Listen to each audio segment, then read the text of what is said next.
শেখ হাসিনাকে বলতে চাই, তোমার বাবা বলেছিল আমি চারদিকে চোরের খনি তৈরি করেছি। শেখ মুজিবুর যদি জানতো তার নিজের ঘরে একটা কুলাঙ্গার চোর আছে, তাহলে শেখ হাসিনাকে জন্ম দিতেন না। ভারতের রক্ত খালেদা জিয়ার গায়ে নেই, শেখ হাসিনার গায়ে কিন্তু ভারতের রক্ত বইছে। সে ভারতে গিয়া ঠাকুরকে সেজদা করে, বাংলাদেশে এসে হজ করে।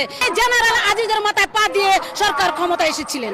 এই বেনজিরকে বলতে চাই, এই তুই আজকে কোথায়?